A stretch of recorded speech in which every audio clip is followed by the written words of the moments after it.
नमस्कार साथियों, आप सभी का स्वागत है हमारे प्यारे से YouTube चैनल BVN एजुकेशन। ठीक है, तो हम आपको पढ़ाने वाले हैं फिजिक्स और फिजिक्स में अपन पढ़ाएंगे चैप्टर नंबर 11। हमारा जो चैप्टर है वो है बेटा इलेक्ट्रिसिटी या इलेक्ट्रिक करंट। तो हम इस चैप्टर में इलेक्ट्रिक करंट क्या होता है, इलेक्ट्रिक चार्ज क्या होता है और किस तरह बेटा इलेक्ट्रिक चार्ज से इलेक्ट्रिक करंट बनता है, वो सारी चीजें अपन क्या पढ़ने वाले हैं, डिटेल में पढ़ने वाले हैं। स्टेप बाय स्टेप हम क्लियर करते चलेंगे। इलेक्ट्रिसिटी क्या होती है, इलेक्ट्रिसिटी की वजह से कौन कौन से इफेक्ट जो है वो अपने को देखने को मिलते हैं, और रेजिस्टेंस क्या होता है और किस तरह जो है इलेक्ट्रिसिटी की वजह से मैग्नेटिक इफेक्ट प्रोड्यूस होता है, और किस तरह से इस चैप्टर में से कितने नंबर क्वेश्चन आते हैं और कौन कौन से न्यूमेरिकल क्वेश्चन इसमें से पूछे जाते हैं। तो उन सब की अपन डिटेल में अपन बात करते हुए चलेंगे। तो चैप्टर को स्टार्ट करते हैं। सबसे पहला जो अपना टॉपिक रहेगा बेसिक से स्टार्ट करें तो सबसे बेसिक अपना रहता है इलेक्ट्रिक चार्ज। क्या होता है इलेक्ट्रिक चार्ज, चलो उसके बारे में डिस्कशन करते हैं। तो अपना टॉपिक नेम रहेगा, चैप्टर नंबर रहेगा बेटा अपना 11 और सबसे पहला टॉपिक रहेगा बेटा अपना इलेक्ट्रिक चार्ज। वैसे तो बेटा ये जो इलेक्ट्रिक चार्ज का जो कंसेप्ट है वो अपने क्लास 7th या 8th से स्टार्ट हो जाता है। थोड़ा कुछ इस 7th के बारे में है, थोड़ा कुछ इसमें क्लास 8th में इसके बारे में अपन पढ़ते हैं। ठीक है, आज अपन चार्ज के बारे में मैं वापस बताने वाला हूँ कि इलेक्ट्रिक चार्ज क्या होता है, और उससे आगे जो 10th क्लास में चार्ज के बारे में क्या है वो अपन पढ़ेंगे। और ये जो टॉपिक है बेटा इलेक्ट्रिक चार्ज, वैसे एनसीईआरटी में पर्टिकुलर इस टॉपिक को एक्सप्लेन नहीं कर रखा है, पर मैं मानता हूँ पर्सनली कि अपने बारे में इलेक्ट्रिसिटी या इलेक्ट्रिक करंट चैप्टर में पढ़ना है तो अपने को डिटेल से इस टॉपिक के बारे में पढ़ना पड़ेगा, तब जाकर अपन क्या कर पाएंगे, इलेक्ट्रिक करंट को अपन डिटेल से समझ पाएंगे। चलो पढ़ते हैं इलेक्ट्रिक चार्ज क्या होता है। बेटा इलेक्ट्रिक चार्ज क्या है, इलेक्ट्रिक चार्ज किसी भी मैटर की वो प्रॉपर्टी है जिसकी वजह से मैटर क्या कर पाता है, इलेक्ट्रिक फील्ड प्रोड्यूस कर पाता है, मैग्नेटिक फील्ड प्रोड्यूस कर पाता है, या फिर इलेक्ट्रिक और मैग्नेटिक फील्ड को महसूस कर पाता है। उस प्रॉपर्टी का ही नाम क्या है, इलेक्ट्रिक चार्ज है। अगर मान लो मेरे पास कोई प्रॉपर्टी हो, मेरे पास अगर कोई एबिलिटी आ जाए कि मैं कोई अच्छा काम कर पाऊं, वैसे ही एक मैटर के पास अगर चार्ज की प्रॉपर्टी आ जाती है तो चार्ज वो मटेरियल क्या कर पाता है, चीजों को अट्रैक्ट कर पाता है, रिपेल कर पाता है, इलेक्ट्रिक फील्ड प्रोड्यूस कर पाता है, मैग्नेटिक फील्ड प्रोड्यूस कर पाता है, या फिर उन दोनों को महसूस कर पाता है। तो ये होता है इलेक्ट्रिक चार्ज। और बेसिकली इलेक्ट्रिक जो चार्ज होता है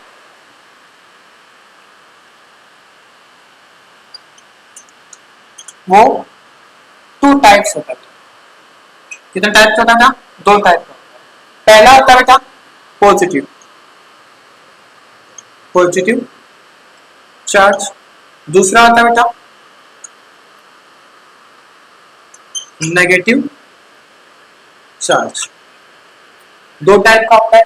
कईयों के दिमाग में ये भी आता होगा कि सर चार्ज 3 टाइप का होता है, पॉजिटिव, नेगेटिव, न्यूट्रल। बेटा न्यूट्रल कोई चार्ज नहीं होता है। वैसे ही बेटा कि अगर पॉजिटिव है, नेगेटिव है, अगर चार्ज है ही नहीं तो न्यूट्रल हुआ ना, तो चार्ज है ही नहीं तो न्यूट्रल चार्ज कैसे हो सकता है। तो ओनली 2 टाइप का होता है, या तो पॉजिटिव होता है या नेगेटिव होता है। अब बात करते हैं चार्ज को रिप्रेजेंट कैसे करते हैं।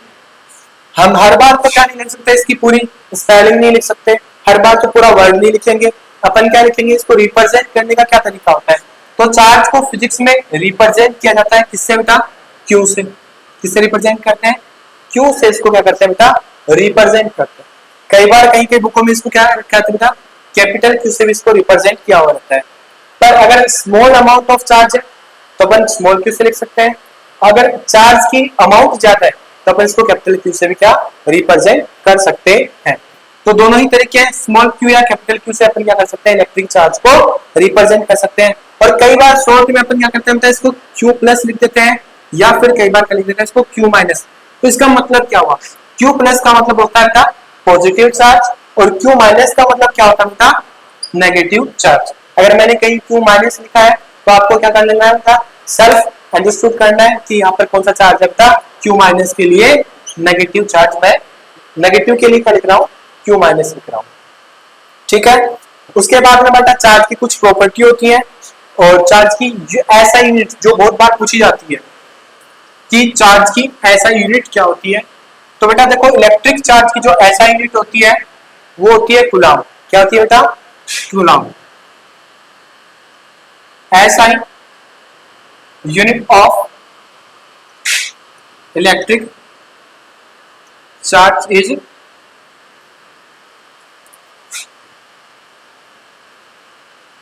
कूलम। क्या होती है बेटा? कूलम। बेटा ये ऐसा यूनिट आई कहां से? देखो एक साइंटिस्ट थे कूलम नाम के, ठीक है, उनका सरनेम क्या था बेटा? कूलम। जिन्होंने चार्ज के बारे में बताया, इसलिए इनको क्या रखा दिया गया? चार्ज। उनको रेस्पेक्ट देने के लिए, उनको आदर या सम्मान देने के लिए क्या रख दिया गया?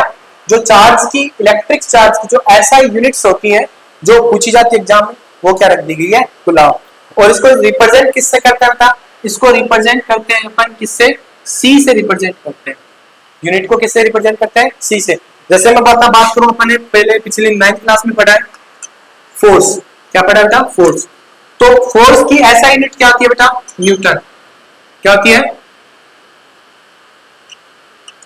न्यूटन होती है। इसको एन, कैपिटल एन से रिप्रेजेंट करते हैं। जैसे मैं बहुत बार लिखते हैं अपन कि 20 newton, F equals to 50 newton, ठीक है, तो बहुत बार एन यूज करते हैं। ये एन क्या है एक्चुअल में? फोर्स की ऐसा यूनिट। किसकी ऐसा यूनिट बेटा? फोर्स की ऐसा यूनिट। ओके, वैसे ही चार्ज की, इलेक्ट्रिक चार्ज की ऐसा यूनिट क्या होती है? कूलम्ब होती है। और उसको अपन कैपिटल सी से इसको रिप्रेजेंट करते हैं, ठीक है। अच्छा, थोड़ा छोटा सा कंसेप्ट है कि कूलम्ब ने क्या बताया था इलेक्ट्रिक चार्ज के बारे में। तो अपन जब इसमें आगे की क्लासों में स्टडी करते हैं, क्लास 12th में स्टडी करते हैं, तो इन्होंने बताया था कि कोई भी दो चार्ज है, जैसे मानो कि आपके पास में एक पॉजिटिव चार्ज है और एक क्या आपके पास में नेगेटिव चार्ज है। इन दोनों चार्जों के बीच में क्या लगेगा बेटा? फोर्स लगेगा। क्या लगेगा? फोर्स। और ये अपन छोटी क्लासों में पढ़ते हैं कि दो जब क्या होते हैं बेटा? अपोजिट चार्ज होते हैं, इन दोनों अपोजिट चार्जों के बीच में क्या लगता है?